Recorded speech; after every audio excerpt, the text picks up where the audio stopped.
Oi, gente, bom dia, tudo bem? Bom, nós vamos dar início à sequência didática do estudo da ortografia e da gramática, né?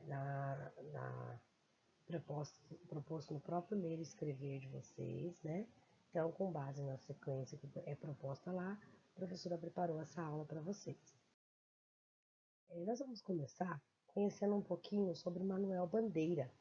Manuel Bandeira é um escritor de um dos poemas que eu selecionei, que ele tem vários, né, para a gente poder tratar essa ortografia do ICE e ISSE, né? Então ele está apoiando as nossas atividades, né, contribuindo com o poema. Então esse é o nosso escritor Manuel Bandeira. A gente vai conhecer um pouquinho sobre ele, né, e sobre o poema antes da gente dar sequência nos estudos da ortografia e da gramática. O Manuel Bandeira, ele é Manuel Carneiro de Souza Bandeira Filho, nasceu no dia 19 de abril de 86, no Recife, em Pernambuco. Aos 10 anos de idade, ele mudou-se para o Rio de Janeiro e estudou no Colégio Pedro II, entre os anos de 1897 e 1902. E mais tarde se formou em letras, né? Em 1903, começa a estudar arquitetura na Faculdade Politécnica em São Paulo. No entanto, ele abandonou o curso, pois sua saúde fica frágil, né? Ele se adoece, ele vai se curar da tuberculose, que era uma doença que na época era muito grave, né? Ele foi tratar essa tuberculose em Minas Gerais, no Rio de Janeiro, até mesmo na Suíça, onde ele ficou durante um ano. Era uma doença muito grave, né? Alguns alunos já devem ter ouvido falar, né? Inclusive São José dos Campos ele tinha um hospital que tratava os tuberculosos. Ela era transmissível, então as pessoas tinham medo, né? Ficavam isoladas. E aí ele voltou ao Brasil em 1914. E aí ele foi se dedicar ao que ele realmente tinha paixão, que era a literatura. Durante os anos que trabalhou, né, ele teve vários trabalhos publicados, periódicos, ou seja, sempre, toda semana, todo mês. E ele publicou seu primeiro livro de poesias, que foi intitulado de A Cinza das Horas, em 1917. Nessa obra, se destacou uma poesia que chama Desencanto, que foi escrita na região serrana do Rio de Janeiro, em Teresópolis, em 1912, durante a recuperação, né, da saúde dele, quando ele se tratava da tuberculose. Manuel Bandeira publicou vastas obras, muitas obras até a sua morte, desde contos, poesias, traduções e críticas literárias também. Em sua trajetória laboral, destaca-se a sua atuação como professor de literatura universal no externato do Colégio Pedro II, que foi onde ele estudou, né, em 1938. Foi também professor de literatura hispano-americana de 1942 a 1956 e foi aonde inclusive se aposentou, né, numa faculdade. Ele faleceu no Rio de Janeiro aos 82 anos, em 13 de outubro de 1968, vítima de uma hemorragia, né? Mas é uma pessoa que teve uma vida bem, bem vivida, né? Apesar da doença que ele sofreu, né? Do tempo que ele passou tentando se curar, ele teve uma vida onde ele foi professor, onde ele foi escritor, onde ele foi escritor de vários gêneros, né? E trouxe muita cultura, muito aprendizado para a gente. E esse é um dos poemas, né, do Manuel Bandeira. É um poema Namorados. Ele está nesse livro de Manuel Bandeira, Para Querer Bem. Esse livro do Manuel Bandeira é um livro que ele fez mais voltado para a infância, né? Então, e é importante a gente saber disso para poder entender o poema, né? Então, todos os poemas que contém esse livro, Para Querer Bem, ele está mais relacionado à infância, a como a gente enxerga a infância, a como a gente vê a nossa infância. Porque assim, durante as fases da vida da gente, nós temos vários olhares diferentes. Quando a gente é criança, a gente enxerga a vida de um jeito, quando se torna adolescente, a vida de outro, né? Então é importante a gente saber que esse poema retirado desse livro, ele traz um olhar mais voltado para a infância, tá bom? Então eu vou ler com vocês aqui, Namorados. O rapaz chegou-se para junto da moça e disse: Antônia, ainda não me acostumei com o seu corpo e com a sua cara? A moça olhou de lado e esperou.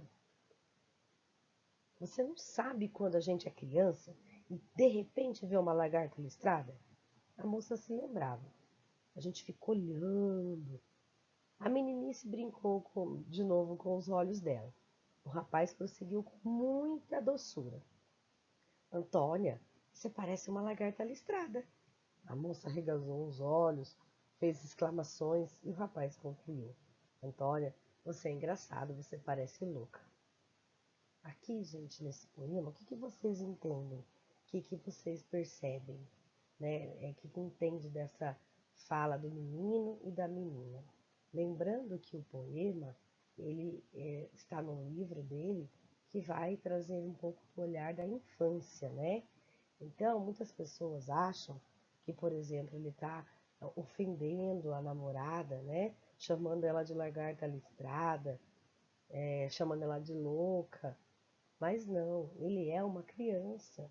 E na infância dele, na visão dele de infância, ele está fazendo uma comparação, né? De que ele, porque assim, a gente vai passando o tempo e a gente vai se acostumando com o outro, com como o outro é, né? Minha mãe, meu pai, todo dia vocês veem sua mãe, seus pais.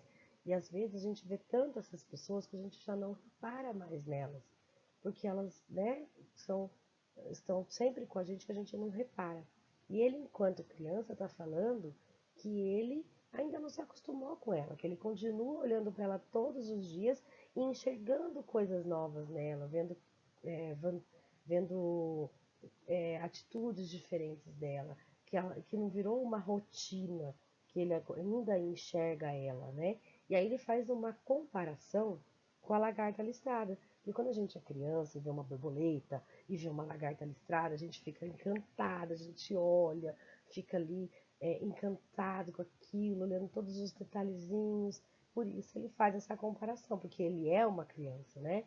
Então está dizendo que ele ainda olha para ela com todo encanto, com todo olhar, com todo detalhes, né? Que ele não se acostumou com ela e que para ela ele ainda a vê como uma lagarta listrada, que quando ele olha para ela ele fica lá encantado, percebendo detalhes, coisas que ele ainda não conhece, que ele ainda não viu, né? E aí ela faz toda aquela coisa com a boca, com os olhos, né? As expressões.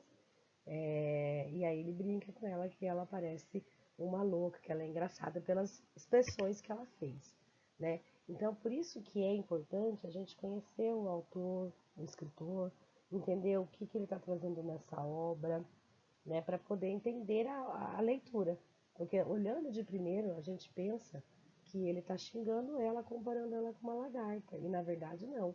Ele está fazendo uma comparação, que assim como ele, quando criança, quando encontra um inseto, uma lagarta, alguma coisa, fica encantado, fica analisando cada detalhe, assim ele olha para ela, né? Ainda sem conhecer ela por inteiro, sem ter se acostumado com ela, e aí ele fica sempre, todo dia, se apaixonando novamente. Todo dia descobrindo novos encantos na namorada, tá bom? A gente vai usar esse poema, gente, para entender um pouquinho sobre as palavras sobre as palavras escritas com ISSE e ICE. No poema, a gente encontra palavras escritas com ICE e ISSE. Então, eu gostaria que vocês copiassem, põe uma pausa aí, né? Copie esse poema no caderno de vocês e durante a cópia, a hora que vocês encontrarem o ISSE e o ICE, vocês grifem essas palavras, tá bom? Aí, terminando de fazer isso, nós vamos para a próxima etapa, que é aqui, ó. Tá vendo? A professora já até fez, grifou o disse e o meninice, tá vendo? E separei aqui na nossa lousinha no quadro branco, né? Para quê? Porque daí a gente vai dar sequência, né? Na atividade do ler, né? Que tá aqui pedindo pra gente aqui. Lendo esse poema, trabalhando com as palavras. A gente já fez a leitura, já conheceu o autor, já conheceu as características do poema e do livro que ele compôs, que compõe o nosso poema escolhido. E agora a gente vai fazer o quê? Vai localizar, já fizemos a localização das palavras no poema escrita com ICE e ISSE. E agora eu quero que vocês pensem sobre como essas palavras foram escritas. Porque o som é mesmo, disse e meninice.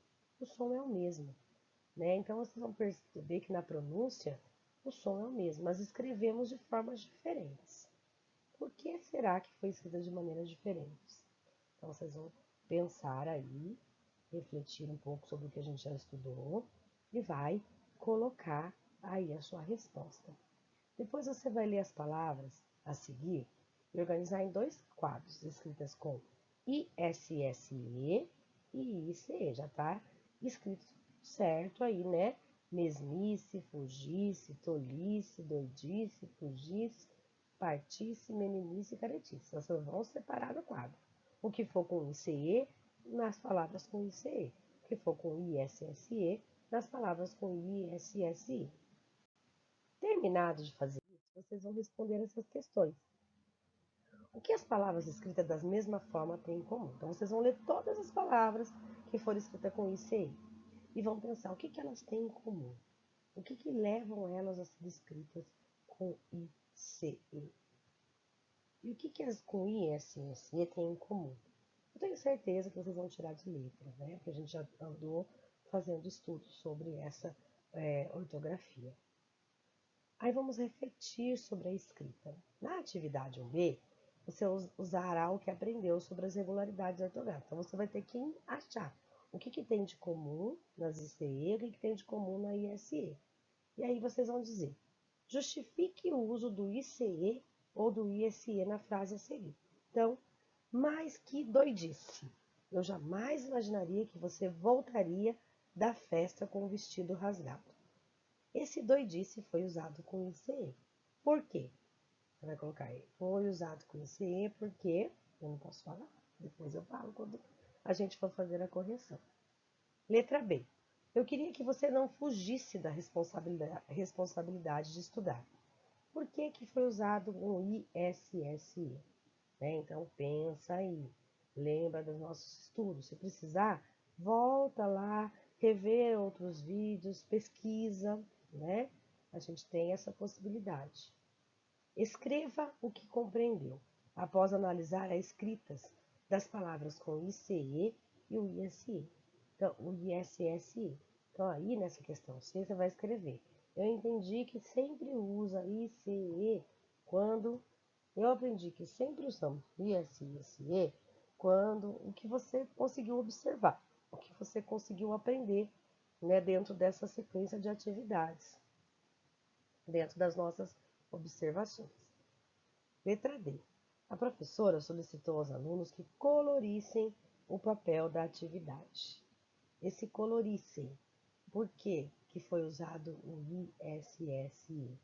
Né? Pensa aí e coloca aí.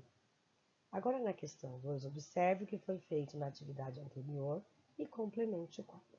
Agora vocês já sabem. Quando uma palavra termina como essas que estudamos, para decidir se a gente usa o SS ou o C, é só lembrar que quando for um, utilizamos ISSE. Quando for um, empregamos o ICE. Eu tenho certeza absoluta que vocês vão tirar de letra, que vão conseguir fazer tranquilamente. Mas, se tiver dúvida, pergunte, mande mensagem para a professora, a gente vai ver alguns vídeos, vai procurar algumas explicações que possam ajudar a apoiar vocês aí nessa descoberta, tá bom? E depois a gente vai estar fazendo as correções dessas atividades, combinado? Gente, até a próxima aula, bons estudos aí e que a gente se veja em breve.